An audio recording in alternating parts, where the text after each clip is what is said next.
ونعوذ بالله من شرور أنفسنا وسيئات أعمالنا من يهده الله فلا مضل له ومن يضلل فلا هادي له أشهد أن لا إله إلا الله وحده لا شريك له وأشهد أن محمدا عبده ورسوله لا نبي بعده يا أيها الذين آمنوا اتقوا الله حق تقاته ولا تموتن إلا وأنتم مسلمون يا أيها الذين آمنوا اتقوا الله وقولوا قولا سديدا يصلح لكم أعمالكم ويغفر لكم ذنوبكم ومن يطع الله ورسوله فقد فاز فوزا عظيما أما بعد. Baik, terakhir Bapak-bapak ya ikhwan, ini kita baca dari kitab fikih Matan Abi Syuja'.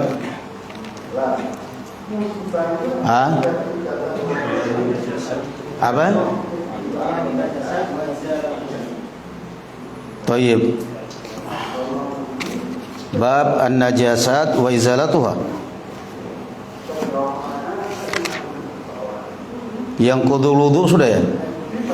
Batal-batal wudu.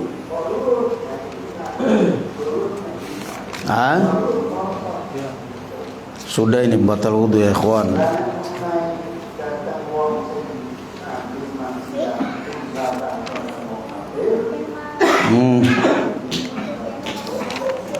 Kok hilang batasnya, sudah saya persiapkan hilang. Sudah dibaca masalah mengusap di atas khuf? Thayyib.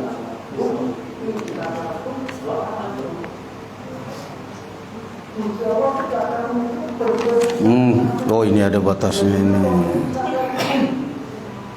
Wa yugsalul ina'u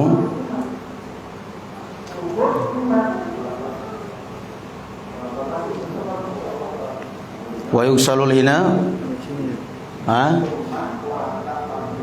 bayanun najasat wa izalatuha min ad-dami wal qayh. Yang itu ya? Thayyib. Naam, barakallahu fikum.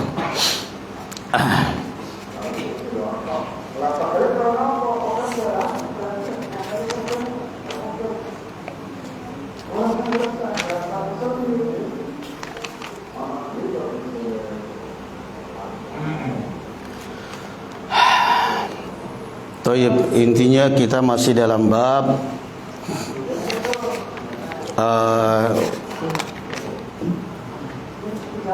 wa kullu ma'i'in, itu sudah kemarin, illa liyasira minad dam wal qayh, yang itu ya. Thayyib, kita ulangi wala yu'fa, dari kalimat wala yu'fa. Kita ulangi dari situ ya ikhwan. Qala rahimahullahu ta'ala wala yu'fa an syai'in minan najasat, dan tidak dimaafkan sedikit pun najis, illa liyasira minad dami wal qayh, kecuali darah sedikit atau qayh nanah. Ini di dalam mazhab Syafi'iyah yang di badan kita, atau mungkin darah, intinya darah sedikit tidak mengapa. Ini dalam mazhab Asy-Syafi'iyah rahimahumullah, sekalipun barakallahu fikum yang sahih bahwa darah adalah bukan najis.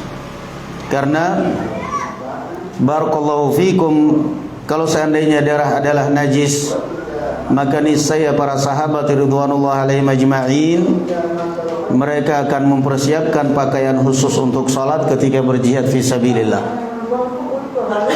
Mereka tetap salat. Naam. Dan juga banyak sahabat seperti Usaid bin Khudair radhiyallahu an, ketika sedang salat malam dipanah, darah keluar, tetap melanjutkan salatnya. Sehingga ini yang rajih. Wal qayh, demikian pula nanah. Wa ma la nafsa lahu sa'ilatun, demikian pula hewan yang darahnya tidak mengalir. Ada sebagian binatang yang ada darah tapi tidak mengalir. Idza waqa'a fil ina'i, jika jatuh di dalam ember atau gelas, wa mata fihi, dan mati di dalamnya, fa innahu la yunajjisuhu, maka tidak menajiskan air tersebut. Wal hayawanu kulluhu tahir, dan hewan semuanya suci. Illal kalba wal khinzir, kecuali anjing dan babi. Kalau anjing dengan nas, kalau babi dengan kias. Allah Subhanahu wa taala haramkan babi, tapi tidak Allah katakan najis. Tapi kalau anjing, Rasulullah sallallahu alaihi wasallam mengatakan najis. Jadi kalau anjing dikatakan najis itu adalah nas, tapi kalau babi itu adalah kias. Karena Allah Subhanahu wa taala mengharamkan, sehingga dikatakan babi juga najis. Wa ma tawallada minhuma aw min ahadihima, ataupun yang berasal dari keduanya atau salah satunya. Semua yang berasal dari babi, entah itu gajinya, minyaknya, tulangnya, bulunya, semuanya najis dan haram. Semua yang berasal dari anjing, entah itu liurnya, giginya, kakinya, bulunya, semuanya, kata beliau najis. Dan ini adalah mazhab Asy-Syafi'iyah. Wal maitatu kulluha najisah, dan mayit atau bangkai semuanya najis, illa samaka wal jarada wal adami, kecuali bangkai ikan, bangkai belalang atau yang sejenis dengannya, dan bangkai manusia tidak najis. Sekalipun dia adalah bangkainya orang kafir, tetap dia enggak najis. Karena Allah Subhanahu wa taala ketika mengatakan innamal musyrikuna najas, itu adalah i'tiqadnya, keyakinannya.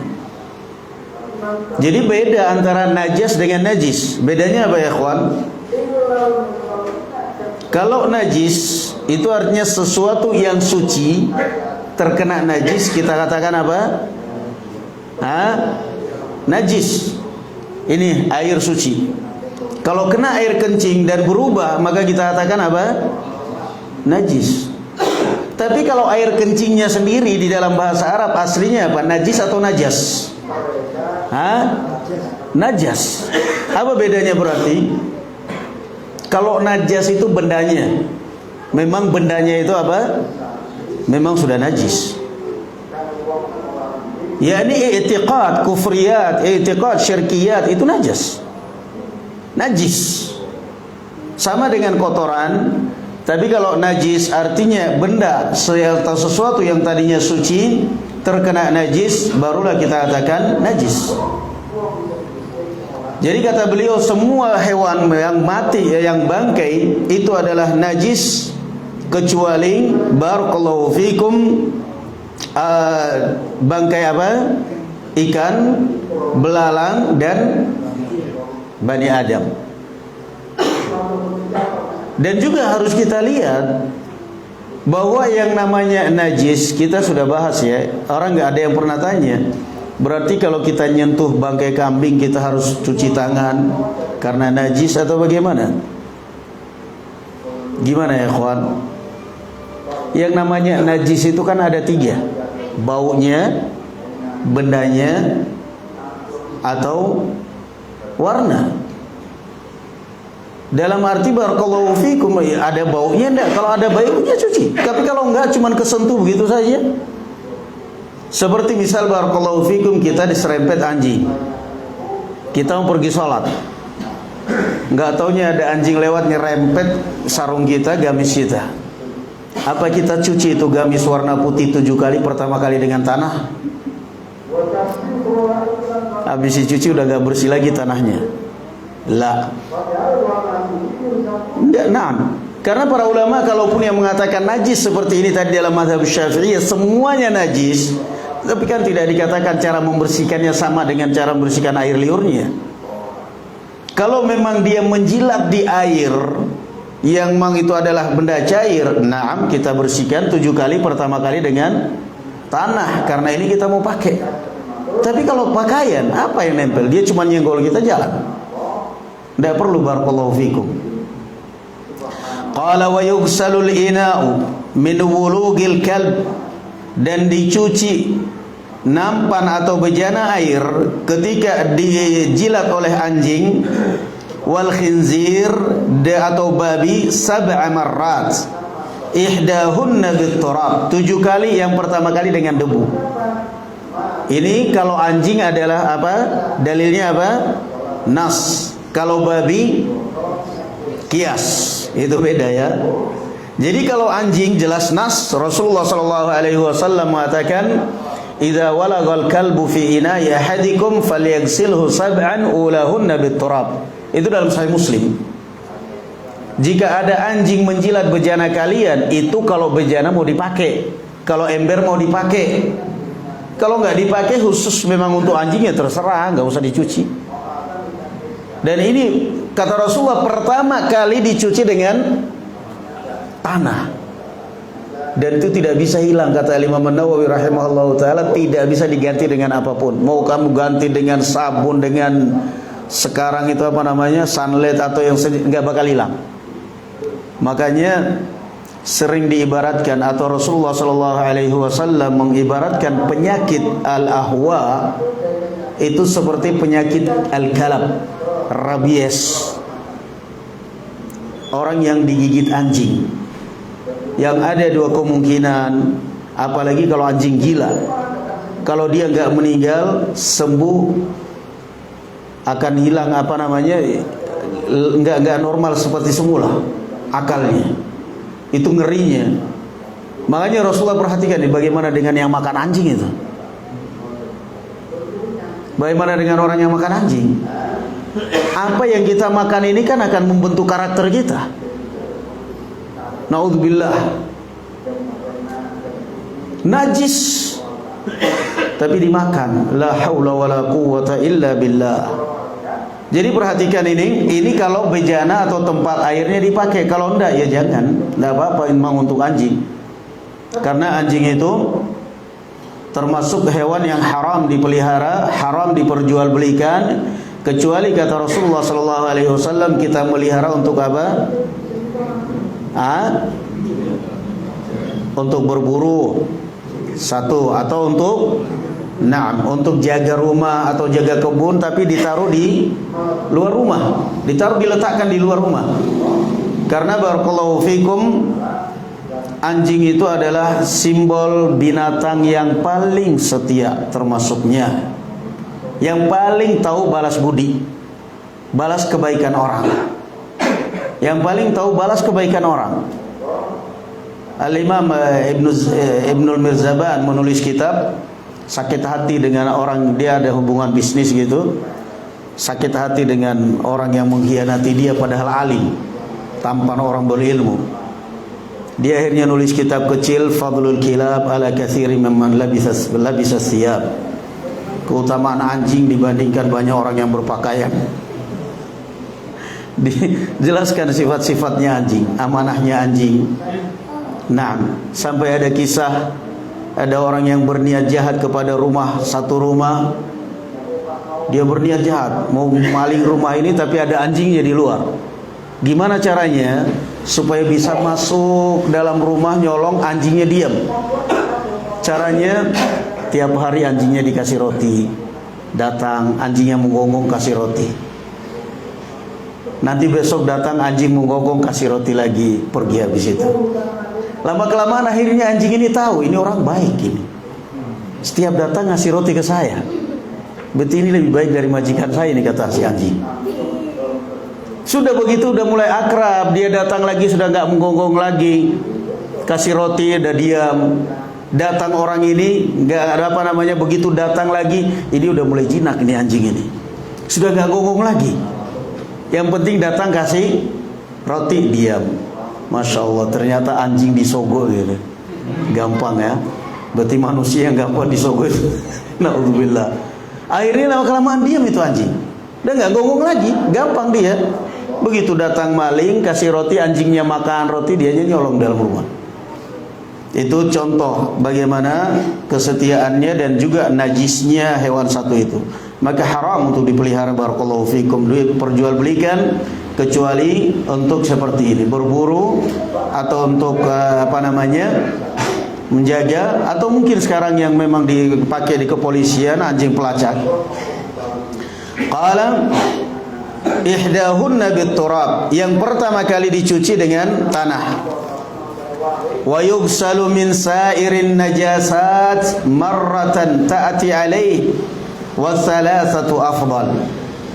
Adapun najis-najis selain itu cukup dicuci satu kali, dan kalau mau dicuci 3 kali lebih afdal. Satu kali aja sudah suci. Yang penting apa kemarin? Yang penting sudah bersih najisnya. Subhanallah, begitu indah syariat Islam. Dan kita lewatin beberapa benda-benda yang najis dan tidak termasuk khamr. Khamr enggak najis. Khamr barakallahu fikum tidak najis.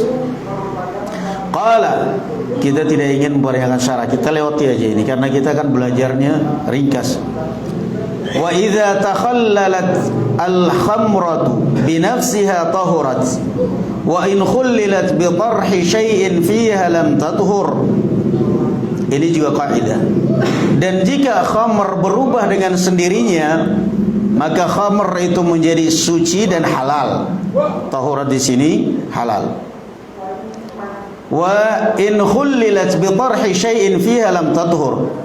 Kalau dirubah dengan meracik sesuatu di dalamnya, maka tidak halal atau tidak suci. Nah, jadi perhatikan barakallahu fikum di sini ya ikhwan, bahwa kita tahu bahwa khamr adalah haram. Sebagian ulama mengatakan najis, namun yang sahih tidak najis. Hanya saja yang namanya khamr bisa nggak diolah, dirubah kepada yang lain, dicampur dengan sesuatu sehingga berubah itu khamr menjadi cuka atau yang semisalnya. Rasulullah sallallahu alaihi wasallam mengatakan, idza takhallalat, kalau dia berubah binafsiha, idza takhallalatil khamr, kalau dia berubah dengan sendirinya, maka halal, enggak ada masalah. Tapi kalau diolah enggak boleh. Bedanya apa? Bedanya kalau ini Anda berarti menjadikan khamr sebagai makanan, dan jelas tidak halal. Kalau yang ini tadi ada khamr di rumah, kamu biarkanlah sampai lama. Lama kelamaan begitu dirasain, udah gak ada rasa khamrnya, udah manis, udah gak ada sudah. Maka berarti itu sudah tidak ada masalah, udah gak ada masalah, boleh. Dan itu barakallahu fikum kaidah di dalam syariat, di dalam agama kita barakallahu fikum. Kaidah tentang apa? Khamr. Makanya kan kalau orang-orang Arab zaman dahulu itu minuman kesehatan mereka itu nabi, rendaman air kurma. Yang kita itu banyak yang nggak tahu, nggak doyan kurma, bahkan kita ini banyak di antara kita ini nggak doyan kurma. Rasulullah Shallallahu Alaihi Wasallam ketika datang di Madinah melihat orang-orang Madinah makanan sehari-harinya itu kurma, beliau mengatakan, baitun fihi tamr lan yaju'a ahlu. Kurma rumah yang di dalamnya ada kurma nggak bakal kelaparan penghuninya. Sarapan kurma, di sarapan cilok, makan siang sempolang, makan malam gorengan, besok hari baringan di rumah sakit. Gimana sakit? Asal masuk perut kayak asbak, kumpul semua minyak. Makanan yang sehat-sehat lah. Jadi kadang-kadang orang, saya udah pantangan saya makan nasi, udah gak makan nasi lagi. Ada orang begitu, saya udah gak bisa makan nasi, kata dokter.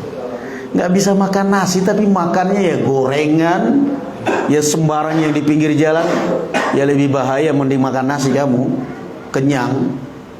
Kalau nggak makan nasi, makan kurma, konsumsi kurma. Kurma yang bagus itu enak dimakan, sehingga perut sehat dan juga kenyang kitanya. Qala faslun, Wa yakhruju minal farji thalathatu dima'in. Keluar dari farji 3 darah. Damul haid, darah haid, wan nifas, wal istihadah, dan istihadah.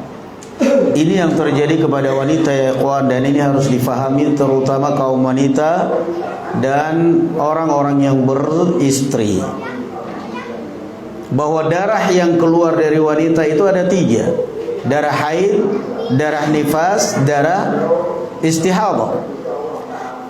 Fal haid, adapun darah haid, huwa damul kharij, yaitu darah yang keluar min farjil mar'ah, dari farji perempuan, ala sabilis sihah, yang menunjukkan sehatnya rahim wanita tersebut, min ghairi sababil wiladah, bukan karena melahirkan.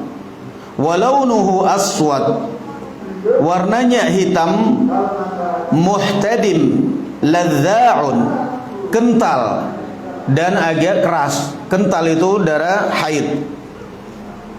Wan nifas huwa damul al-kharij aqibal wiladah, sedangkan darah nifas adalah darah yang keluar setelah melahirkan. Wal istihadatu huwa damul kharij min ghairi ayyamil haid wan nifas, sedangkan darah istihadah adalah darah yang keluar di luar waktu nifas dan waktu haid, darah penyakit namanya. Jadi ini problem wanita. Maka dia harus mengenali dia biasa datang bulannya itu kapan, awal bulankah, akhir bulankah, pertengahan bulankah. Karena ketika misalnya keluar darah di luar waktu-waktu itu, sementara dia juga bukan melahirkan, maka berarti dikatakan darah apa? Darah istihadah. Kadang-kadang wanita yang hamil menjelang kelahiran, menjelang melahirkan, 2 hari, 3 hari sebelumnya sudah keluar darah. Dia tanya, ini gimana, saya ini mau sholat apa enggak? Sholat. Loh, kenapa sholat? Mau kamu dibilang darah apa? Mau dibilang darah haid kamu hamil? Wanita hamil kamu semenjak hamil juga nggak pernah haid. Wanita hamil itu umumnya nggak haid dia. Kamu dibilang darah haid juga enggak. Mau dibilang darah nifas juga belum melahirkan. Udah sholat. Tapi keluar terus, abaikan. Pakai pengaman sholat, wudhu sholat. Lebih aman dan lebih selamat. Dan itu berarti darah apa? Darah istihadah. Darah istihadah. Sedangkan darah barakallahu fikum, darah haid, dikenali dari warnanya. Warnanya kehitam-hitaman, hitam. Dari baunya, tidak seperti darah biasa baunya. Dari sifatnya, agak kental, mengental, apalagi awal-awal keluar darah itu. Nah, dan ini adalah problem wanita. Keluar darah di luar waktu haid dia, di luar nifasnya dia, apalagi darahnya seperti darah biasa, cuman darah merah begitu, maka itu berarti dinamakan darah istihadah, atau dalam bahasa kita darah penyakit. Darah penyakit, wallahu alam kalau dalam kedokteran, darah apa namanya itu. Nah, dan itu semua barakallahu fikum, kalau darah nifas mengharamkan sholat, puasa, demikian pula haid. Tapi kalau istihadah tidak. Nah, sampai di zaman Rasulullah, Ummu Habibah sampai tidak bisa menentukan, kadang-kadang dalam 1 bulan keluar terus darah. Maka Rasulullah mengatakan, da'is salata ayyama qar'iki, tinggalkan salatmu waktu-waktu haidnya kamu. Ada seorang wanita kadang-kadang setelah jatuh, setelah kecelakaan, semenjak itu udah gak stabil. Udah gak stabil menstruasinya. Kadang-kadang keluar tiba-tiba saja di tengah bulan, di akhir bulan, di ini, aduh, gimana ini? Kok jadi bingung saya sholat apa enggak ini? Nah, akhirnya apa, kadang-kadang giliran sholat datang bulan, gak sholat. Tapi didekatin suaminya aman. Kadang-kadang begitu akhirnya dia. Kan gak benar. Maka sholat. Tinggalkan, kamu ingat, kamu waktu haidnya dulu berapa hari? Biasanya 6 hari, 7 hari, udah itu yang saya pegang. Itu yang kamu pegang. 6 hari, 7 hari berarti haidnya saya situ. Kata Rasulullah, da'is salata ayyama qar'iki. Tinggalkan salat seukuran sebatas hari-hari haidnya kamu dulu. Berapa hari kamu haid, itu yang kamu tinggalkan. Selain itu salat, jalankan ibadah dengan tenang, gak perlu ragu. Gak perlu ragu untuk salat, untuk puasa. Itu darah istihadah. Naam. Qala wa aqallul haidhi yaumun wa lailatun. Dan batas minimal haid 1 hari 1 malam. Bisa saja wanita 1 hari 1 malam keluar darah. Setelah itu 1 hari penuh nggak keluar darah, udah mandi aja terus sholat. Tahu-tahu besok keluar lagi darahnya. Kalau dia sudah punya kebiasaan sih aman. Dia udah kebiasaan ini. Kalau haid 7 hari, udah dari awal haid 7 hari berturut 7 itu selesai. Berarti haid kali ini sekalipun seharian itu nggak keluar darah, berarti dia masih kategori haid. Kenapa? Karena memang haidnya biasa 7 hari. Nah, tapi kalau memang nggak stabil, kadang 2 hari, kadang 1 hari, kadang habis itu keluar lagi, ya udah berarti sholat. Ketika nggak keluar itu sholat. Karena belum punya, dia nggak punya kebiasaan, nggak ada kebiasaan tertentu, sehingga daripada kamu ragu kadang-kadang 2 hari nggak sholat padahal nggak keluar darah, sholat. Kamu tunaikan sholat. Allah Subhanahu wa ta'ala tidak akan menghisap halal itu semua karena Anda sudah berusaha dan beristihad. Wa aqallul haid yaumun wa laila wa aktsaru 15 yauman. Paling banyaknya 15 hari. Wa ghalibuhu 6 aw 7. Dan keumumannya 6 hari atau 7 hari. Itu keumuman wanita haid. Wa aqallun nifas lahzatan. Dan minimalnya nifas itu adalah sesaat. Wa aktsaruha 60 yauman. Paling banyaknya 60 hari. Wa ghalibuhu 40 yauman. Dan paling banyak mayoritas 40 hari. Artinya begini, ini subhanallah. Jadi kalau misalnya ada wanita melahirkan, setelah dia melahirkan keluar darah nifas, apalagi zaman sekarang, kemudian dia minum obat, dipacu itu darahnya, sehingga darah-darah yang mengumpal di dalam rahim itu dikeluarkan dengan obat, didorong dengan kimia, dikeluarkan, sehingga esok hari dia sudah bersih, sudah nggak keluar darah, karena dia minum obat, keluar itu gumpalan-gumpalan darah yang semestinya darah itu nyicil keluarnya selama 40 hari. Itu kalau alami, keluar sehari dikit, sehari dikit, sehari dikit, sehari dikit, selama 40 hari. Nah, suaminya hanya nungguin aja itu, antri, nungguin 40 hari. Kata suaminya, kelamaan nih kalau kayak gini, udah beliin obat aja. Beli obat, minum, keluar semua darah itu seketika. Misalnya 2 hari sudah nggak keluar dia, maka berarti sudah dianggap apa? Suci. Kata beliau, wa aqallun nifas lahzah. Dan minimalnya keluar darah haid itu adalah sesaat, bukan sehari 2 hari, sesaat aja udah. Misalnya udah berhenti, udah gak keluar, udah selesai berarti dia. Tapi dipastikan benar-benar tidak keluarnya karena bersih. Nah, jadi ada zaman sekarang memang seperti itu, obat untuk mendorong darah haid, darah nifas untuk keluar, sehingga bisa jadi wanita yang melahirkan dalam 1 hari kandungannya bersih, Nah, itu boleh. Wa aktsaruhu 60 yauman. Dan paling lamanya orang nifas selama 60 hari.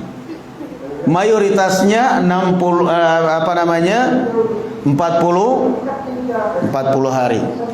Jadi dengan ini kan berarti ringan kita. Makanya agama ini barakallahu fikum mudah, enggak usah dipersulit.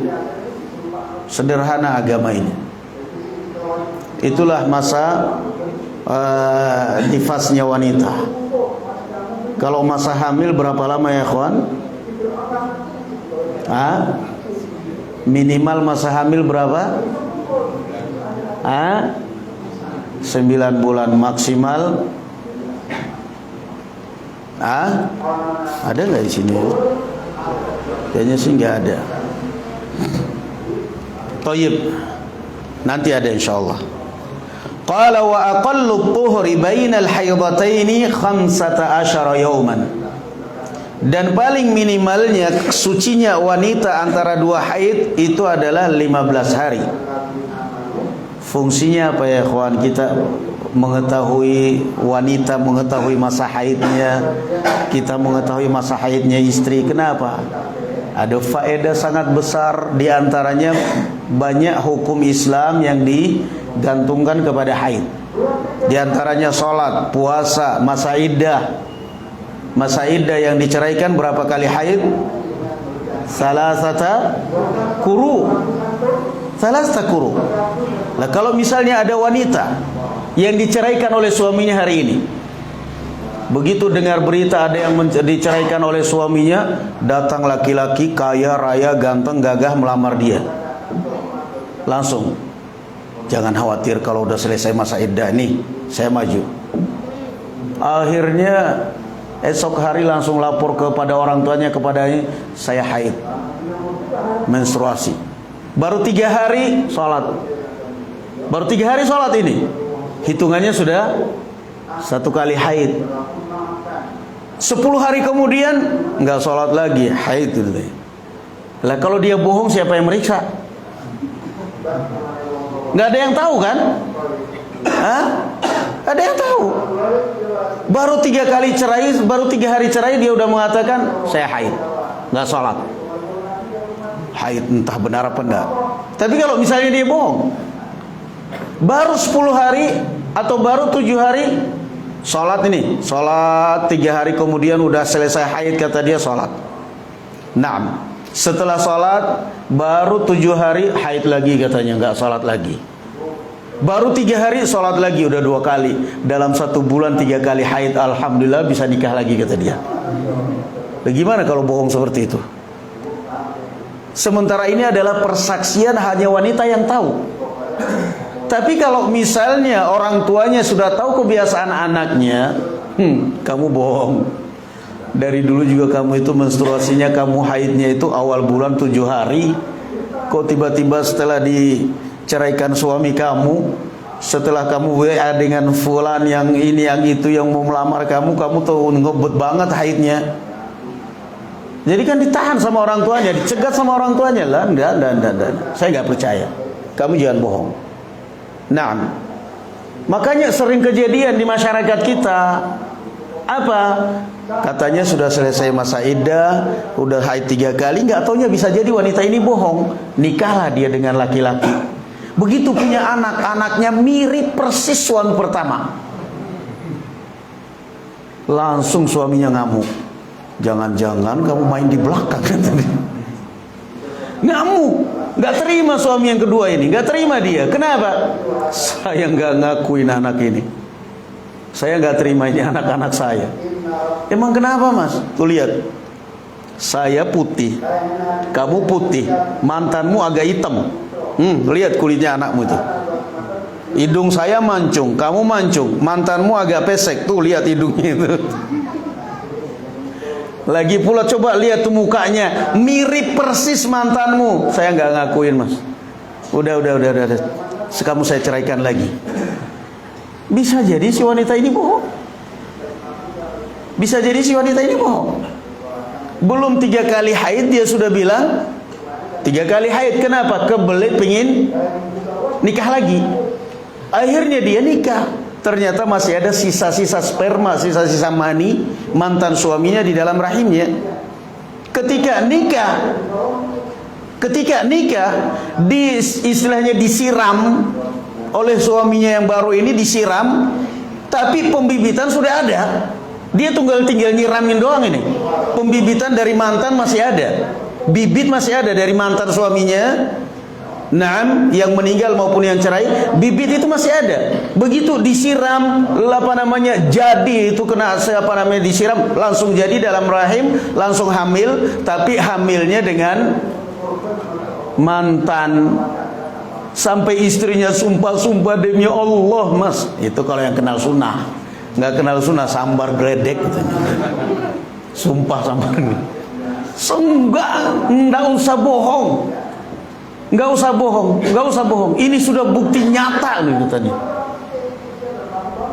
Nah, Mas, gimana mau bukti nyata, Mas? Saya kan suami saya meninggal. Masa mau? Pokoknya saya nggak mau. Barangkali kamu di kuburan sana gitu. Sungguh jengkelnya itu. Maka itulah pentingnya masa iddah, untuk menjaga perasaan, menjaga nasab. Nah, setelah anaknya lahir, ini mau dinisbatkan kepada siapa ini anak ini? Mantan suaminya sudah cerai, nggak ngakuin. Suaminya yang sekarang mau ngakuin karena mirip itu tadi. Subhanallah. Maka itu penting di sini fikih yang seperti ini. Kalau kita tidak paham penjabarannya, ini apaan sih darah haid dibahas ini? Oh, sangat penting. Jangan dikira darah haid itu sepele. Banyak hukum-hukum syariat yang dibangun di atas darah haid. Makanya jangan meremehkan. Maka di situ orang tua kenali waktu-waktu haid anaknya sehingga dia bisa melarang. Saya nggak percaya, nak. Kamu mau nikah, saya tahu. Kamu bohongin bapak, kamu bohongin mama. Kamu biasanya haid 7 hari, kenapa kamu sekarang ngebet jadi 3 hari? Tetap kamu tahan. Tetap ditahan oleh orang tuanya. Naam. Wa aqallu zamani tahsin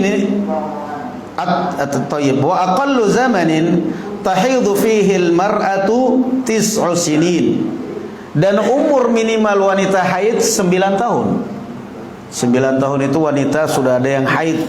Aisyah, apalagi wanita barakallahu fikum, postur Arab yang tinggi, besar, cepat perkembangannya.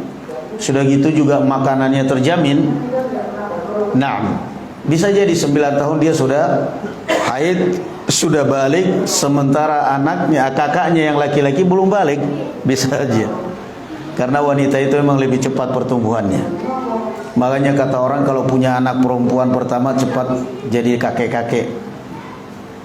Kamu punya anak perempuan pertama udah, baru nikah sebentar istrimu udah jadi nenek-nenek, udah punya cucu, udah dipanggil nenek itu.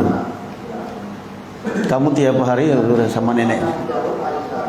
Wa aqallul hamli 6 ashhurin wa aktsaruhu arba'u sinin wa ghalibuhu 9 ashhur.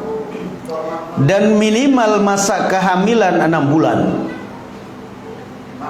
Wa aktsaruhu arba'u sinin. Dan paling lamanya 4 tahun. Ini orang zaman dahulu, karena belum ada operasi kandungan, operasi sesar belum ada. Sehingga mereka kalau hamil pasrah aja, saat keluarnya aja. Wa ghalibuhu 9 ashhur. Namun secara keumuman kehamilan itu berapa? 9 bulan. Normalnya 9 bulan. Minimalnya 6 bulan. Lebih dari itu 4 tahun. Dhahhak ibnu Muzahim, makanya diberi nama oleh ibunya Dhahhak, orang tertawa. Keluar sudah senyum, giginya udah penuh. Tinggal dalam kandungan 2 tahun. Dalam kandungan 2 tahun. Kandungan ibunya rahimahullah. Jadi ulama akhirnya Dhahhak. Diberi nama oleh ibunya Dhahhak, orang yang suka tertawa. Keluar terlihat tertawa, giginya udah penuh. Dalam kandungan 2 tahun. Masya Allah.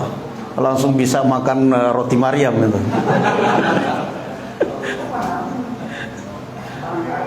Thayyib.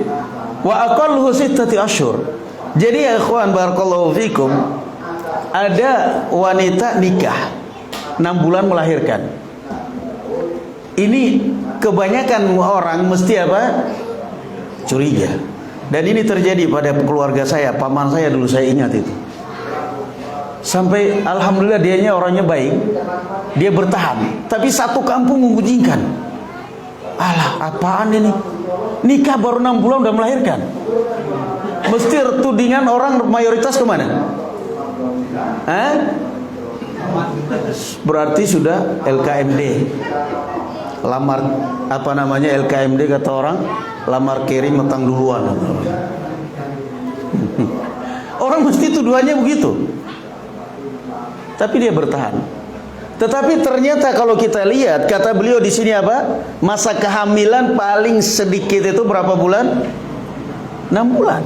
Jadi kalau ada wanita nikah 6 bulan kemudian melahirkan, nggak usah dicurigai. Walaupun itu masih mungkin prematur, masih macam-macam, tapi itu adalah sudah sah di dalam syariat Islam, tidak perlu dicurigai. Kenapa? Kalau kita lihat hadis Ibnu Mas'ud berapa? 40 hari pertama segumpal mani, 40 hari kedua darah, 40 hari ketiga daging. Dan ini sudah 120 hari itu sudah ditiupkan roh. Berarti kalau 120 hari itu berapa bulan ya ikhwan? 4 bulan itu sudah ada roh. Maka kalau 6 bulan kemudian ditambahin 6 bulan, itu jelas sudah sempurna. Sudah sempurna. Maka 6 bulan melahirkan, dan ini terjadi di zaman Umar bin Khattab radhiyallahu anhu arda.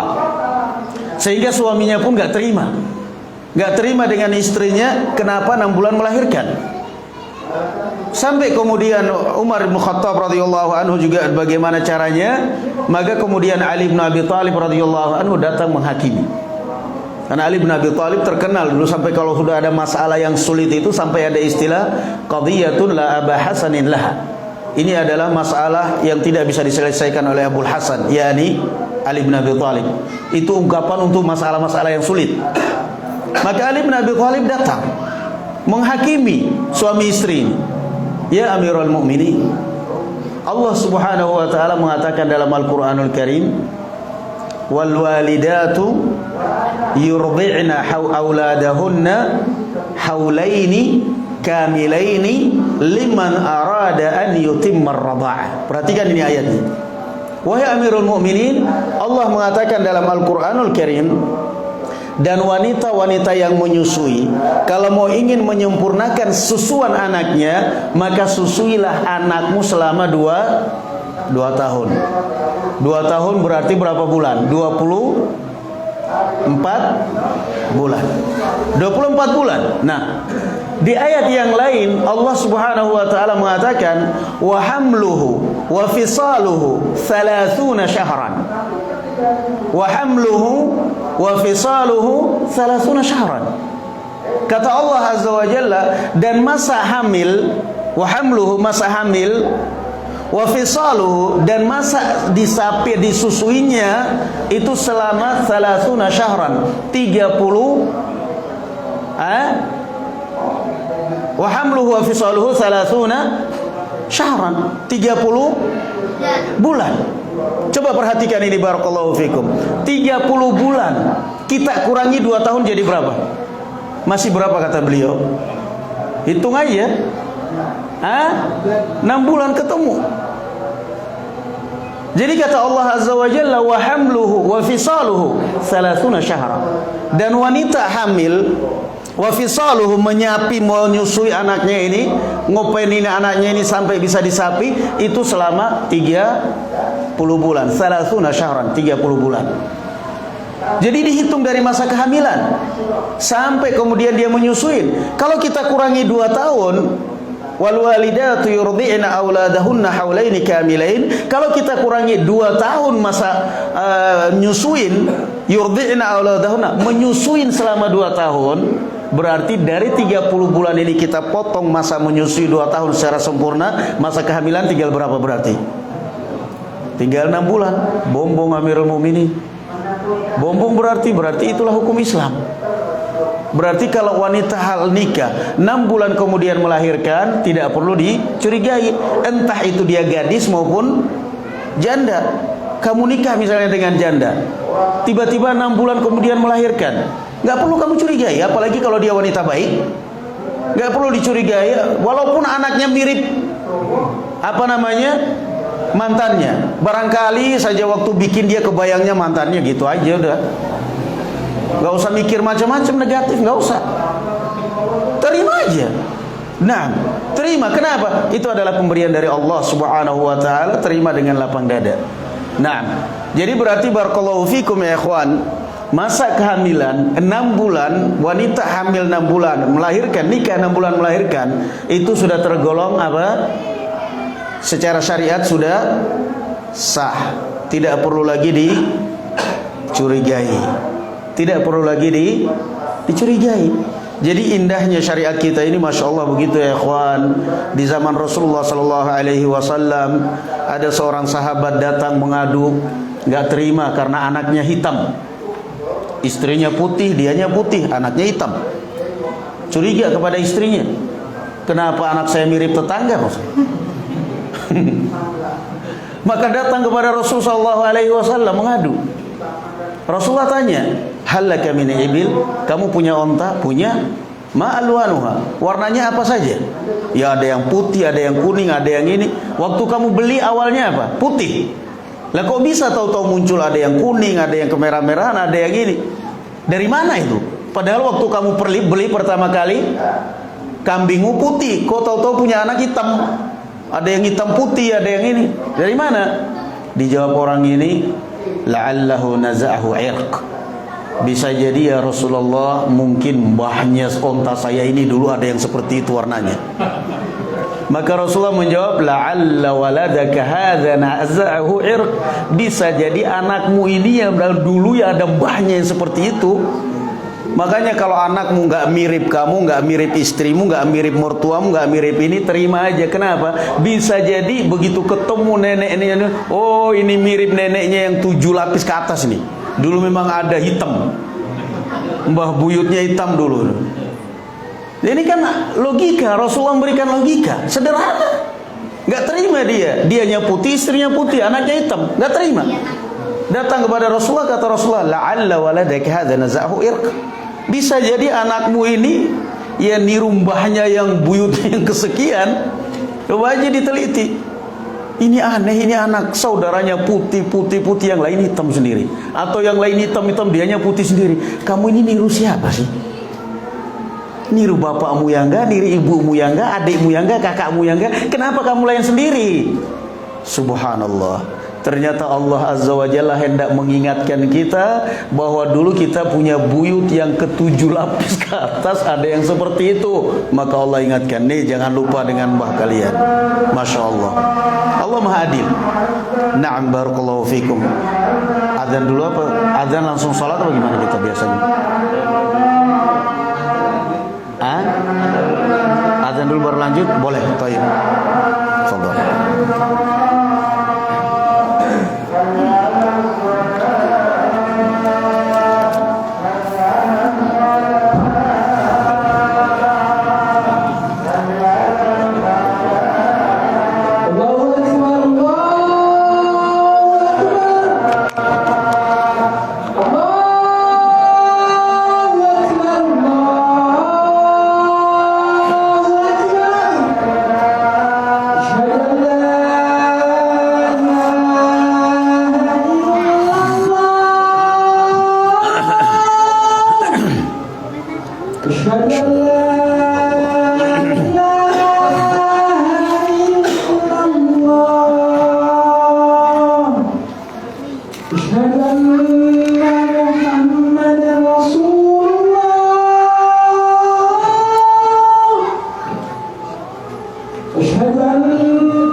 La haula wala quwwata.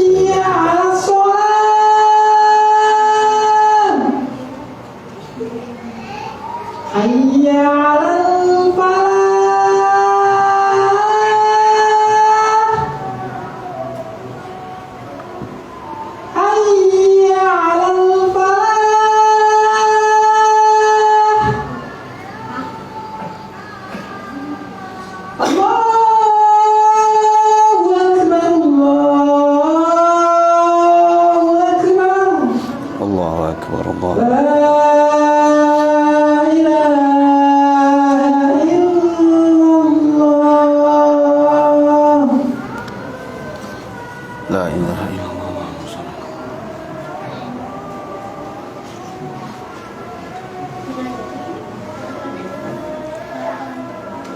Baik, kita lanjutkan barakallahu fikum. Tadi kita bahas bahwa minimal masa kehamilan berapa lama tadi ya ikhwan? 6 bulan. Paling lamanya berapa? 4 tahun ya. Tersiksa banget perempuan seperti ini. Wa ghalibuhu 9 asyhur. Normalnya 9 bulan. Ini secara keumuman. Nah, juga sedikit nasihat barakallahu fikum ya ikhwan kepada istri-istri antum atau kepada antum juga, bahwa kebanyakan wanita sekarang itu kalau sudah hamil manjanya nggak ketolong. 9 bulan hamil, 9 bulan bolak-balik ke dokter periksa. Ya namanya juga dokter kan senang pasien datang. Gimana dok? Wah harus vitamin, beli vitamin lagi. Keluar juga ujung-ujungnya jadi manusia. Itu pun kalau normal, kadang-kadang nggak kuat jantungnya, bayinya janinnya nggak kuat. Kasih vitamin melulu. Nah, kamu daripada vitamin mending minum marak gitu loh. Makan itu daging kambing, perbanyak maraknya, minum kuahnya enak. Ini janinnya nggak gerak. Gimana ini kok harus ke dokter? Lah janinnya mau gerak bagaimana? Tiap hari makan sayur asem. Airnya bisa untuk kapal selam. Minumannya es. Ya kedinginan bayinya. Makan tuh daging kambing, makan sate enak. Coba aja. Vitamin. Lah itu makanya kadang-kadang manjanya luar biasa anak zaman sekarang. Orang-orang tua kita zaman dahulu, orang tua kita zaman dahulu ya, suaminya pergi kerja entah ke sawah entah kemana, pulang-pulang udah dengar tangisan bayi. Kapan lahirnya itu anak? Barusan. Santai aja itu. Itu orang-orang tua kita zaman dahulu itu. Nggak kenal dokter, nggak kenal ini. Yang buktinya kita juga sehat besar-besar sampai sekarang kok. Sekarang anak-anak sekarang ya Allah, dari masih belum lahir sudah disusupin dengan kimia. Vitamin ini, vitamin K, vitamin macem-macem. Makanya keluarlah itu bayi dalam kondisi fisiknya lemah, badannya lemas, kurang sehat, macem-macem lah. Maka barakallahu fikum, jangan terlalu manja. Jangan terlalu manja dan jangan terlalu dimanja. Nah, kamu gak perhatian, gak bawa saya ke dokter, kamu gak perhatian. Gak perhatian apaan? Cukup disayang aja itu sudah sembuh. Tapi kalau dikit-dikit dokter ini, ada saya kenal, ada ya banyak orang yang seperti itu akhirnya datang nangis dalam hati. Bukan dalam saya tegur. Padahal Ustadz Masya Allah sampai 2 kali sebulan ke dokter periksa. Tahu-tahu udah umur 7 bulan, vonis dokter katanya meninggal, harus dikeluarkan. Nah, coba lihat seberapa kuatnya janin di dalam kandungan tiap hari minum obat vitamin kimia. Maka barakallahu fikum, sekali lagi jangan terlalu ngikutin perasaan. Wanita itu kalau lagi hamil perasaannya manjanya luar biasa. Maka kalau diikutin ya celaka. Macam-macam udah. Ngidamnya aneh-aneh. Mintanya macam-macam. Maka sekali lagi disitulah ujian bagi para suami. Tapi yang jelas kondisikan. Kalaupun misalnya benar-benar mau kurangan vitamin apa, coba perbiasakan larilah kepada herbal yang alami. Minumlah madu. Makanlah kurma. Saya nggak doyan apa, obat itu pahit kok. Cuman obat kan langsung kamu telan. Madu bisa kamu cairkan di air, diminum jadi manis, vitamin. Coba perbiasakan. Jangan kita ini semuanya rasanya kalau udah dokter itu percaya. Memang si dokter kita butuh, tapi jangan terlalu sampai jadinya dicelakakan dengan cara seperti itu. Jangan. Ini sekadar barakallahu fikum nasihat. Akhirnya kadang-kadang keluar janinnya, keluar bayinya pun fisiknya udah kondisi lemah, badannya pun nggak sehat. Jangan, barakallahu fikum. Qala wa yahrumu bil hayd wa yuhar tayyib wa yahrumu bil hayd wan nifas samaniyatu asya'a. Dan diharamkan pada wanita haid dan nifas 8 perkara. Yang pertama as-salatu, yang kedua as-saum. Ini dengan nas. Ini dengan apa? Nas. Haram, tidak ada perselisihan para ulama. Wa qiraatul Quran, ini masalah ijtihadiyah. Haram bagi wanita haid dan nifas untuk membaca Al-Quran, la. Bukan kesepakatan. Wa massul mushafi wa hamluh, demikian pula menyentuh mushaf atau membawanya juga masalah khilaf, bukan ada kesepakatan ulama.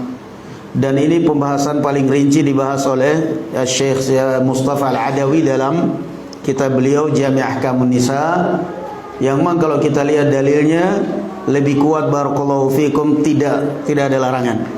Tidak ada larangan. Naam. Wa dukhulul masjid, demikian pula masuk masjid. Dan ini, tapi ini mazhab Syafi'iyah. Mazhab Syafi'iyah termasuk hal yang muharram wanita haid masuk masjid. Tapi kita mau berdalil dengan mazhab atau dengan dalil yang sahih? Dengan dalil Al-Quran dan Sunnah, ijma' dan qiyas. Itu dalil, bukan mazhab. Naam. Ini juga masuk dalam bahasan kitab Jami' Ahkamun Nisa Syekh Mustafa Al-Adawi. Naam. Dan kalau kita lihat dalil, nggak ada dalil yang melarang. Nggak ada dalil yang melarang. Hanya sekedar karena dikhawatirkan mengotorin masjid. Lah kalau dikhawatirkan mengotorin masjid, orang habis nyemplung got masuk masjid, boleh nggak? Nah, jadi al-ibratu bid dalil. Kita lihat dalil. Apa alasannya kita melarang itu? Dalil ada? Nggak ada dalil, nggak ada. Rasulullah sallallahu alaihi wasallam ketika Aisyah radhiyallahu anha haid, beliau mengatakan, if'ali ma yaf'alul hajj ghaira an la tatufi bil bait. Kata Rasulullah sallallahu alaihi wasallam, kerjakan semua apa yang dikerjakan jamaah haji kecuali tawaf, jangan. Jamaah haji ya baca Quran, ya nyentuh Quran, yang masuk masjid. Al-muhim ini salah satu dalilnya. Nah, tapi nggak bisa tidak bisa kita mutlakkan bahwa kalau wanita haid tidak boleh di masjid, larang. Apa alasannya? Dalilnya, bukan alasan masalahnya. Dalil. Al-ibratu bid dalil. Apa dalilnya? Nah, bukan masalah alasannya, takutnya begini, takutnya begitulah.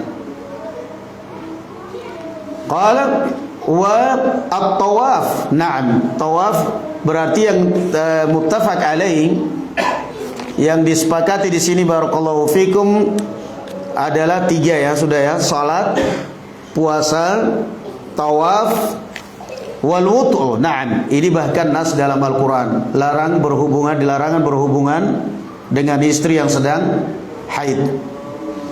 Wal istimta' bima baina surrati war rukbah. Dan yang ke-8 adalah istimta', yakni bercanda, bermesraan dengan suami di antara lutut dan pusar.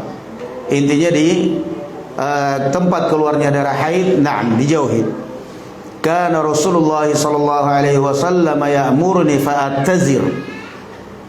Rasulullah sallallahu alaihi wasallam, kata Aisyah, kalau lagi datang bulan, beliau memerintahkan saya untuk memakai sarung. Kemudian setelah itu Rasulullah sallallahu alaihi wasallam melakukan apa yang dilakukan oleh suami istri. Nah, Aisyah disuruh pakai sarung lagi datang bulan. Kemudian sebagaimana layaknya suami istri, silahkan. Bukan berarti kalau istri haid akhirnya suaminya murung terus.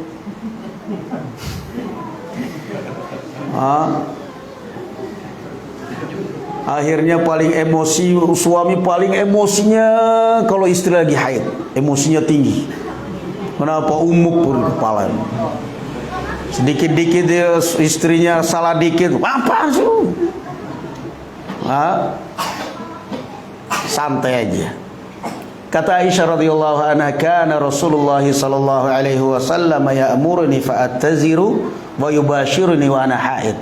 Rasulullah sallallahu alaihi wasallam memerintahkan saya dan pakai sarung ketika saya haid. Kemudian beliau mubasyarah. Mubasyarah itu memeluknya dan sebagainya, mencumbuinya dalam keadaan haid. Maka wanita juga begitu.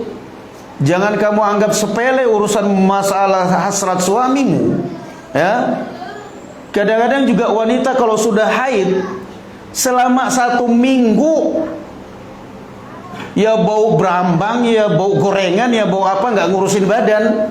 Kenapa? Alah, suamimu lagi haid aja kok. Paling juga suami saya nggak doyan. Lah nggak doyan tapi kepalanya kan umum itu suaminya. Tetap dia mau.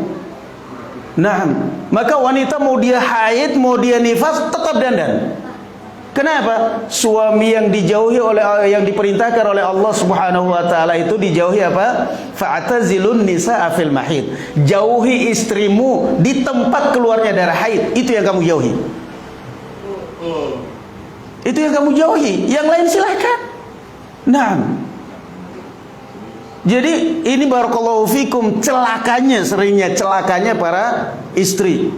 Nanti antum potong ini video, perdengarkan kepada istrinya pulang biar paham. Oh jadi gitu ya? Iya dong.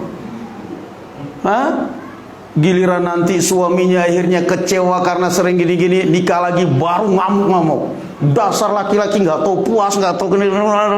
Dalam hati suaminya udah diem aja loh. Maka wanita haid, nifas itu bukan penghalang. Kamu tetap berpenampilan di depan suami kamu. Jangan penampilan kalau keluar kondangan. Keluar kondangan baunya serba wangi. Pulang di rumah di hadapan suaminya baunya serba pakaian ala kadarnya, sobek-sobek. Ini semuanya bau semuanya. Suaminya negur, mbok pakaian yang rapi, mbok pakai wewangian, ala kalemas, yang penting rasanya, katanya. Akhirnya suaminya sering keluar rumah, tidur di musola di masjid. Ngapain mas? Itikaf. Padahal gak betah di rumah. Alah, mendinglah itikaf di masjid daripada ke alun-alun cuman bisanya ngeliatin doang, gak bisa. Mending itikaf. Jangan. Lihat ini kehidupan rumah tangga Rasulullah sallallahu alaihi wasallam. Kana ya'muruni fa'atazir fayubashirini wa ana haid. Rasulullah sallallahu alaihi wasallam memerintahkan saya untuk pakai sarung, kemudian beliau mubasyarah, memeluk saya, merangkul saya, mencumbui saya ketika saya sedang haid. Padahal secara logika, ngapain sih Rasulullah dengan Aisyah masih datang bulan, yang lain masih banyak, cadangan nggak? Cadangan masih berapa? Masih 8. Tapi kan tetap aja Rasulullah juga pingin dengan Aisyah radhiyallahu anha. Lah apalagi dengan orang yang nggak punya cadangan apa-apa, nggak ada serep, nggak ada cadangan. Maka sehendaknya wanita jaga suamimu, jaga hati suamimu. Kalau tidak ingin suamimu berpaling, jaga penampilan di hadapan suami, jaga pakaian di hadapan suami, jaga aroma badan di hadapan suami. Kalau ingin suamimu betah di rumah, kalau ingin suamimu barakallahu fikum wa fikunna, kalau ingin suamimu barakallahu fikum tidak lirik ke sana kemari. Alhamdulillah mah suami saya itu alhamdulillah terima saya apa adanya. Alhamdulillah suami saya nggak perlu wangian, saya nggak perlu ini, saya nggak perlu. Suami saya itu terima saya apa adanya. Suami saya terima saya apa adanya itu karena belum ada yang dilirik. Giliran ada yang pas, bismillah udah. Baru akhirnya. Jangan seperti itu. Kebahagiaan rumah tangga barakallahu fikum ya. Kebahagiaan rumah tangga itu harus dijaga. Maka sekali lagi saya ingatkan antum kalian, istri yang sedang haid, yang nifas, bukan berarti tidak berdandan, tidak berpenampilan di hadapan suamimu. Ingat hadis ini, Rasulullah Aisyah radhiyallahu anha bagaimana mencontohkan kepada kita. Bagaimana mencontohkan kita. Ummu Atiyah ketika ditinggal mati oleh anaknya, oleh saudaranya, 3 hari dia meninggalkan wewangian, meninggalkan dandanan. 3 hari kemudian minta. Sebenarnya kata beliau, mali bin hajah, saya sebenarnya lagi gak pingin dandan, gak pingin wewangian, gak butuh. Saya lagi sedih, saudara saya meninggal. Tetapi Rasulullah melarang. Rasulullah melarang seorang wanita untuk berihdad. Berihdad itu yakni meninggalkan dandanannya lebih dari 3 hari, kecuali pada suami. Kecuali kalau ditinggal mati suami 4 bulan 10 hari. Tapi kalau ditinggal mati keluarga 3 hari boleh. Wanita bersedih wajarlah, suami maklumlah. 3 hari sedih udah maklumin. Tapi kalau ditinggal mati saudara sampai 1 pekan, 2 pekan, 1 bulan, murung melulu, rambut nggak pernah disisir, sementara suaminya di sampingnya, Allah sudah waras aja nggak usah sedih ayo kembali seperti dulu nggak usah dipikirin. Kamu sih nggak merasakan. Iya, kamu juga nggak merasakan apa yang saya rasakan. Nih kepala pusing nih. Suaminya maunya begitu, tapi dia udahlah, namanya suami kan, laki-laki kan gengsinya tinggi. Maunya dia begitu. Maka barakallahu fikum, perhatikan. Kata dia, saya nggak butuh. 3 hari saya nggak butuh. Saya lagi sedih, kata dia. Saudara saya meninggal, saya lagi sedih. Cuman Rasulullah melarang wanita meninggalkan dandanan, meninggalkan wewangian, meninggalkan ini lebih dari 3 hari. Saya pakai, biar aja. Mau sedih, mau apa, itu kan urusan hati saya. Tapi tetap aja fisik saya, badan saya, itu urusan saya dengan suami saya. Nyenangkan suami saya, biar suami saya betah, itu urusan suami saya. Masya Allah. Kalau begitu kan bagus. Nah, berarti seperti itu insya Allah aman rumah tangga. Aman gak kalau begitu? Aman insya Allah ya. Aman, gak perlu cari sarap kalau begitu itu insya Allah. Tenang rumah tangga suami. Jadi kalau sudah seperti itu, istrinya, suaminya ngomong mau nikah lagi, bisa, kurang apa saya? Nah itu hebat. Kamu apa lagi? Saya kurang apa?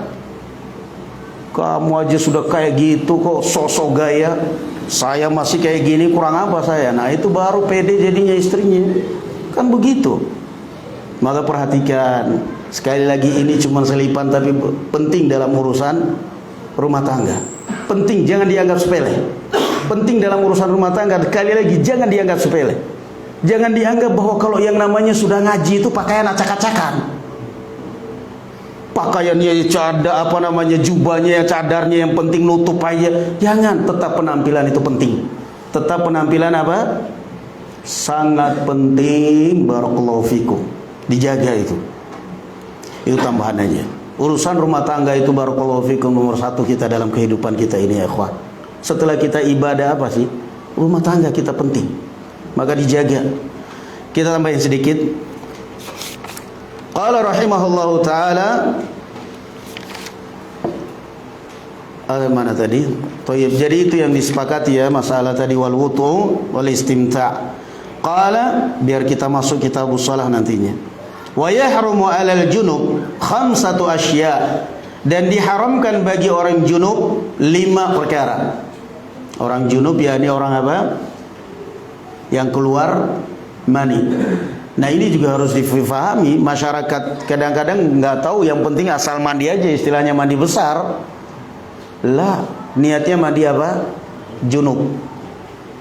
Sah. As-salah, yang pertama salat, ini nas. Wa qiraatul Quran, membaca Al-Quran, sama dengan yang tadi. Wa massul mushaf wa hamluh, menyentuh mushaf dan membawanya. Wa tawaf, tawaf, na'am. Wal lubthu fil masjid, dan tinggal di masjid. Wa yahrumu 'alal muhdits 3 asya', dan haram bagi orang yang berhadas untuk melakukan 3 perkara: as-salatu wat tawaf, salat dan tawaf, wa massul mushaf wa hamluh, menyentuh mushaf dan membawanya. Akhirnya konsekuensinya mazhab ini apa ya ikhwan? Penjual Quran harus nah, ada yang mau beli, ntar saya wudu dulu.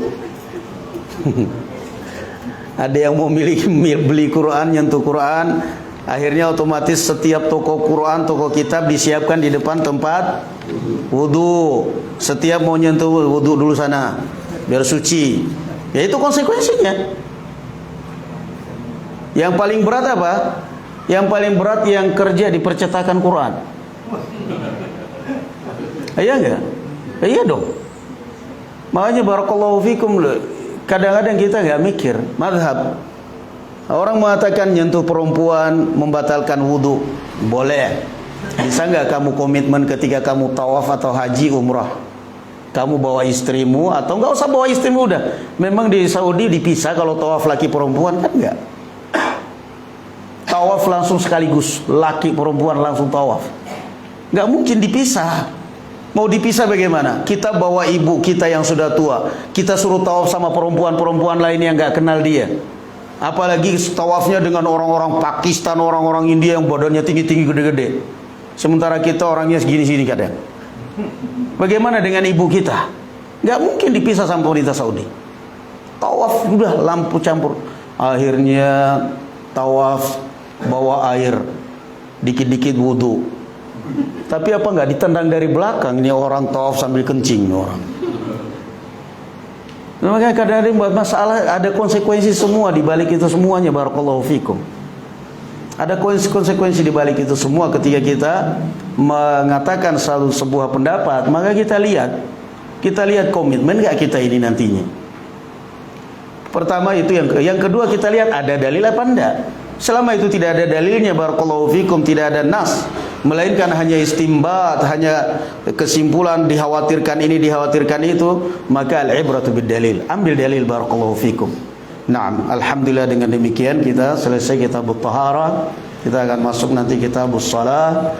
Wa barakallahu fikum. Alhamdulillah. Assalamualaikum warahmatullahi wabarakatuh.